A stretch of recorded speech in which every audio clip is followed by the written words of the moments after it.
Assalamualaikum. Today we are going to start exercise 2.6. यहाँ पे हमने जो मेथड पढ़ना है वो है हमारे लिए सिंथेटिक डिवीजन. ठीक है, सिंथेटिक डिवीजन एक डिवीजन का मेथड होता है जो कि काफ़ी इंटरेस्टिंग होता है और ये जो हमारी रेगुलर डिवीजन होती है उससे थोड़ा सा डिफरेंट होता है. तो चले हम स्टार्ट करते हैं और आपने ये स्टेप्स को याद रखना है कि हम किस तरह से कर रहे हैं और सारे क्वेश्चंस ऑलमोस्ट सेम ही हैं. फर्स्ट ऑफ ऑल ये मैंने लिख दिया है, ये उन्होंने लिखा हुआ है कि x square plus 7x minus 1 is divided by x plus 1. यहाँ पे हमारे पास एक पोलिनोमियल होगा p ऑफ x. तो सबसे पहले हम उसको इंडिकेट करेंगे. ये p ऑफ x एक्चुअली हमारे पास है क्या, ये है p of x is equal to ये वाला होगा x square p of x is equal to x square plus 7x minus 1. ठीक है, आपने सबसे पहले ये जो भी पहला हुआ करेगा इसको p ऑफ x क्या लेना करना है. देन ये हमारे पास जो होगा इसको ज़ीरो के इक्वल रखें. x plus 1 is equal to zero. Basically इसको ज़ीरो के इक्वल हम इसलिए रख रहे हैं ताकि हम यहाँ से x की जो वैल्यू आए उसको फाइंड कर सकें. तो यहाँ से फिर x क्या आ जाएगा -1.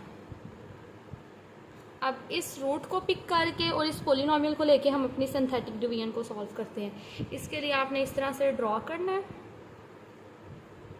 ये जो पोलिनोमियल है ना, इस पोलिनोमियल के कोफिशिएंट्स जो हैं उनको हमने लिखना है. कोफिशिएंट्स बेसिकली हमारे पास क्या होता है, ये जो वेरिएबल्स अपीयर हो रहे हैं इनके साथ जो भी टर्म लिखी होती है उसको हम कोफिशिएंट्स कहते हैं. ठीक है, जैसे एक्स स्क्वायर के साथ आपको कुछ भी नज़र नहीं आ रहा, इसका मतलब है इसका कोफिशिएंट क्या होगा 1. एक्स का कोफिशिएंट है 7 और जो कांस्टेंट है वो है -1. अब ये जो हमारे पास रूट आया इसको आप यहाँ पे लिख लें. क्लियर. अब उसके बाद हमने क्या करना है, ये जो हमारे पास फर्स्ट टर्म होगी इसको हम एज इट इज़ नीचे ले आएंगे. यहाँ पे ये एरो का साइन लगाएं, एरो डाउन का साइन लगा दें आप, और ये जो फर्स्ट टर्म है इसको एज इट इज़ यहाँ पे ले आएँ. अब -1 को इससे मल्टीप्लाई करें. -1 को जब 1 से मल्टीप्लाई करेंगे तो आंसर क्या आएगा -1. अब यहाँ पे 7 है, यहाँ पे -1 है, तो 7 - 1 इज 6, ये आ जाएगा. अब -1 को पहले आपने इससे मल्टीप्लाई किया था, -1 को 6 से मल्टीप्लाई करें, तो -1 को 6 से मल्टीप्लाई करेंगे तो क्या आ जाएगा -6. Minus minus plus 6 + 1 7.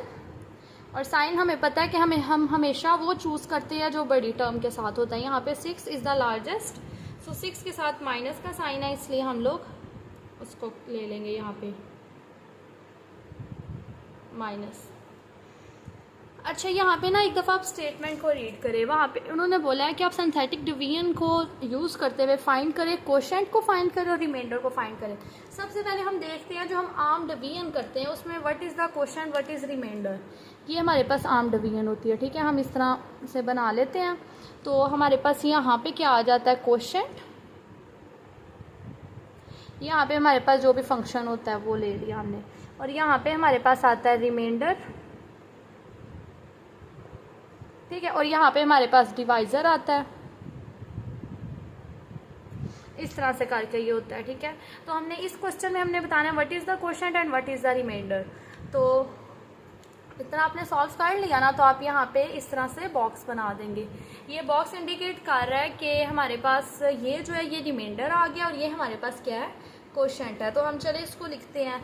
अच्छा, जब हमने पहले इसको स्टार्ट किया था ना तो इसमें 3 टर्म्स इन्वॉल्व थी, तो हमें पता था कि ये हमारे पास एक्स स्क्वायर आ रहा है, ये हमारे पास एक्स आ रहा है और ये एक्स की पावर 0 मतलब कांस्टेंट टर्म आ रही है. ठीक है, तो यहाँ पे एक पावर जब हमने उसको डिवाइड किया हमारे पास एक कम हो गया, तो आप उल्टा लिखना शुरू किया करेंगे. एक्स की पावर 0, एक्स की पावर 1.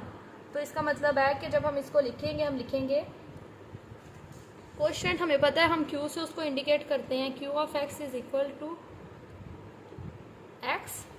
यहाँ पे x लिखा है और साथ इसका कोफिशिएंट 1 है ना, तो चले आप इसको भी लिख लें 1x प्लस 6.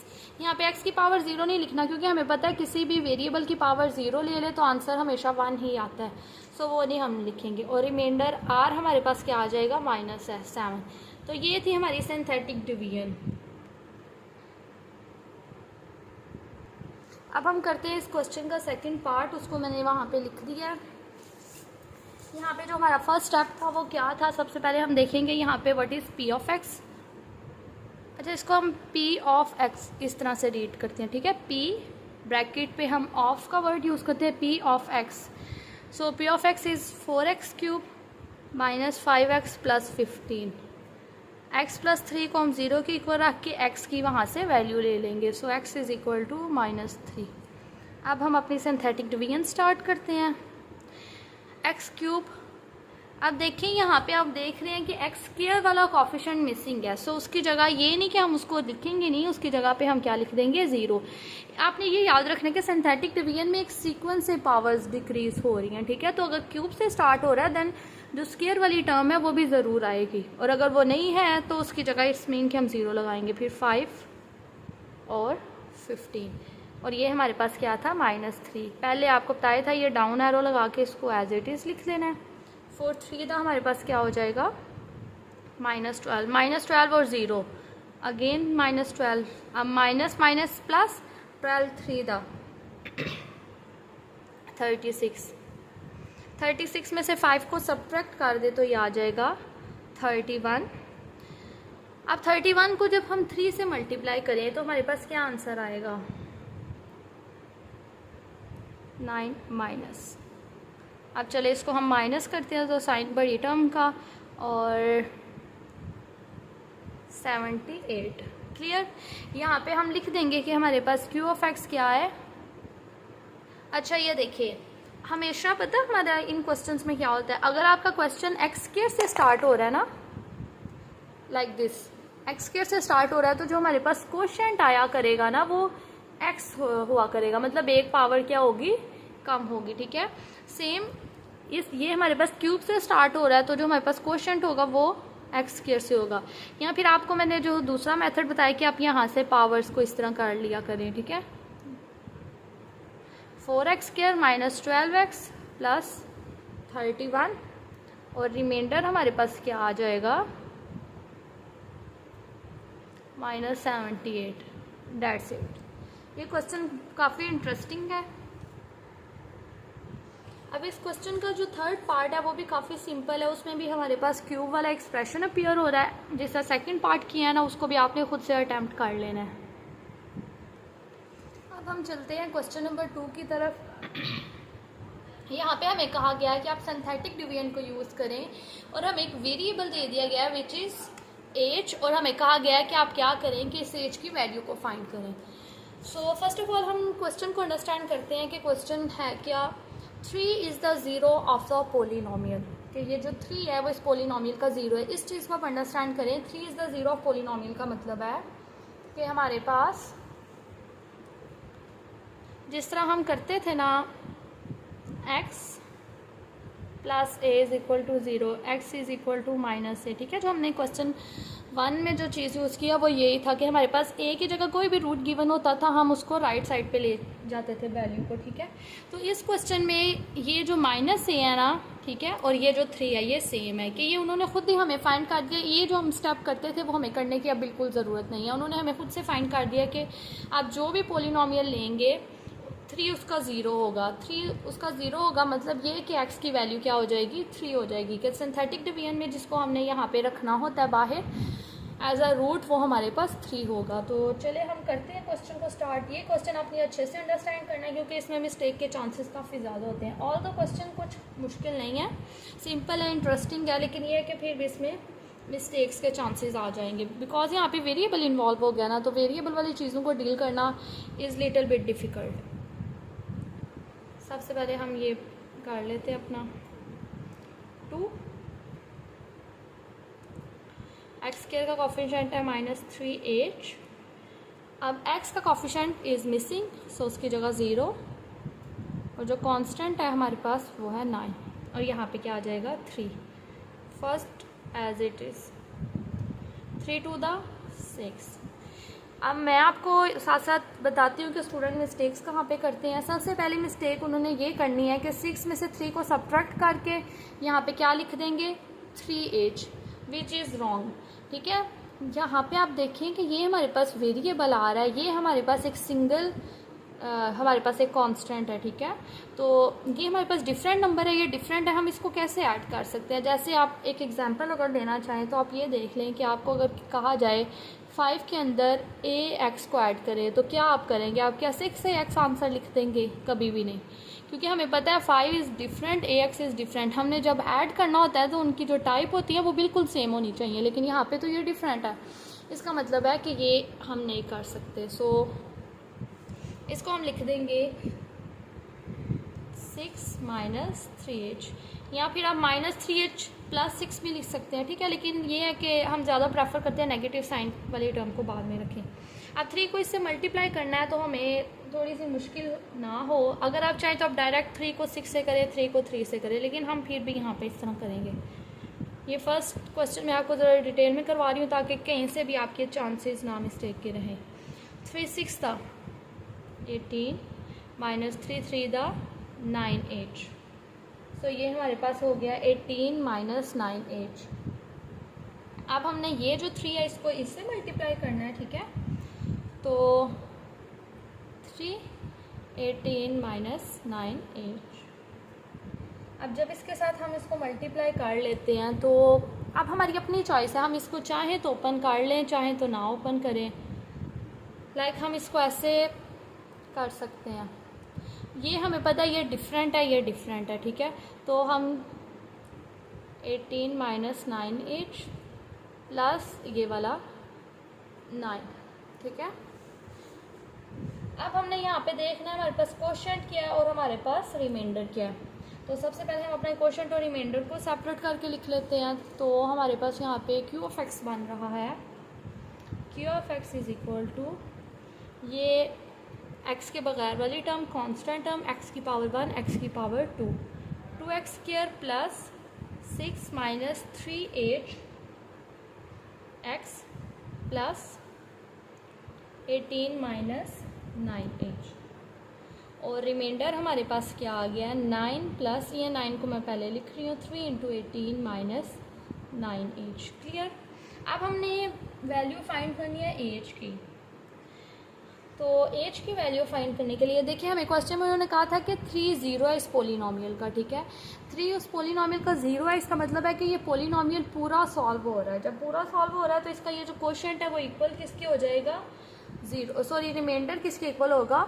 0 के।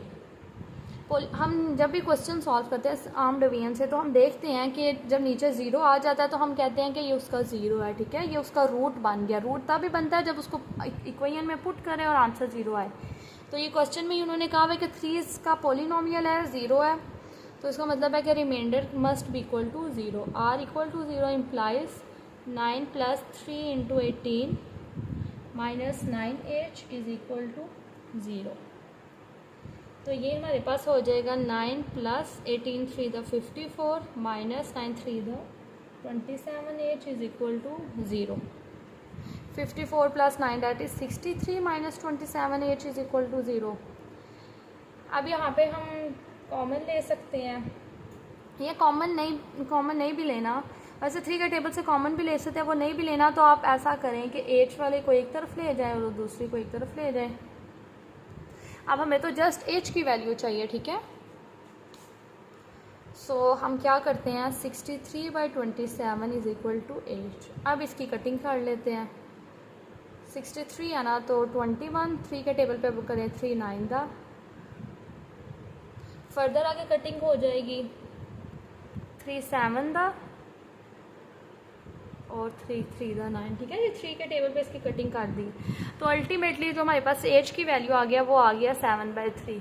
ये सारा जो प्रोसेस है इसमें कुछ भी डिफ़िकल्ट नहीं है, बस अगर आपने ये यहाँ तक का काम आपने बिल्कुल ठीक कर लिया, इसका मतलब है यहाँ से तो फिर आगे से आम रूटीन के क्वेश्चन स्टार्ट हो जाते हैं। तो ये जो एज वाले स्टेप होंगे इसको आपने बहुत ध्यान से अटैम्प्ट करना है, देन आपको यहाँ पे कोई कन्फ्यूजन नहीं रहेगी। अब हम चलते हैं इसके क्वेश्चन नंबर 2 की तरफ। इस क्वेश्चन में यहाँ पे हमारे पास है 1 इज़ द 0 ऑफ पोलिनोमियल, और पोलिनोमियल हमें ये वाला दे दिया गया, ठीक है। सो चलिए हम स्टार्ट करते हैं। सेम हम यहाँ पे सबसे पहले हम देख लेते हैं what is p of x। So p of x जो भी पोलिनोमियल हमें गिवन होगा वो होगा हमारे पास p ऑफ x, और ये 0 हमारे पास मतलब x की वैल्यू हमारे पास है 1। अब हम सिंथेटिक डिवीजन से सॉल्व करना स्टार्ट करते हैं। एक्स क्यूब का कोफिशिएंट 1 माइनस 2h, एक्स का कोफिशिएंट इज मिसिंग और 11 1 1 द 1, सो ये आ जाएगा 1 माइनस 2h। अब 1 के साथ जब इसको मल्टीप्लाई करेंगे तो वंस अगेन यही टर्म आ जाएगी। क्लियर?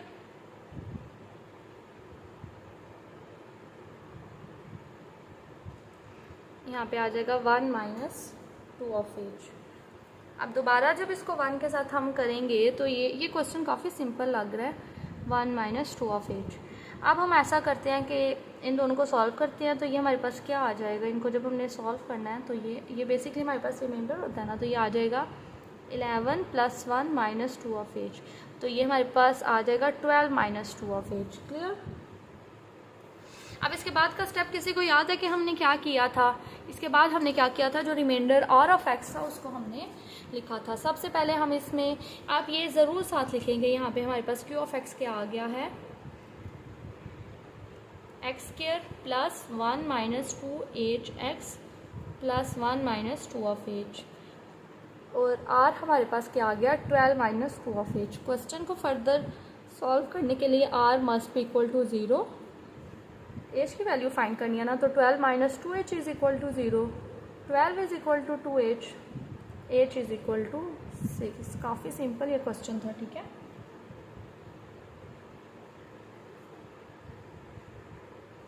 अब हम चलते हैं इस क्वेश्चन के लास्ट पार्ट की तरफ। यहाँ पे हमें दे दिया गया है कि -1 is the zero of the polynomial. ठीक है, सो पी ऑफ एक्स सबसे पहले हम लिख लेते हैं, P of x is 2x cube plus 5h x minus 23, और x हमारे पास क्या है, -1, x हमारे पास ये वाला होता है। ठीक है, तो 2। अब आप देख रहे हैं कि हमने जो दो पार्ट्स किए थे उनमें हमारे पास कोफिशिएंट कौन सा है, x का मिसिंग होता था, यहाँ पे x के का कोफिशिएंट मिसिंग है, 5h माइनस 23 एंड -1, 2 आ जाएगा, -2, -1 को जब हम 2 से मल्टीप्लाई करेंगे तो क्या आ जाएगा, -2, और -2 plus 0 once again -2, minus minus plus 1 2 द 2, तो ये हमारे पास आ जाएगा 2 प्लस 5h।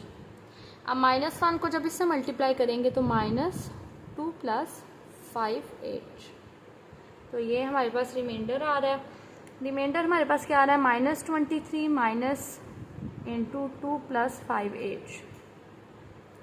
यहाँ पे ये हमारे पास सारा क्या है, क्यू ऑफ एक्स। अब हमने उसकी वैल्यू फाइंड करने के लिए, एच की वैल्यू फाइंड करने के लिए R must be equal to 0, R equal to 0, this implies -23 minus 2 plus 5h is equal to 0, -23 minus 2 minus 5h is equal to 0, minus minus plus 23 plus 2 25, और sign हमेशा बड़ी रकम का, equal to 5h, -25/5 is equal to h, so h की क्या value आ जाएगी, -5।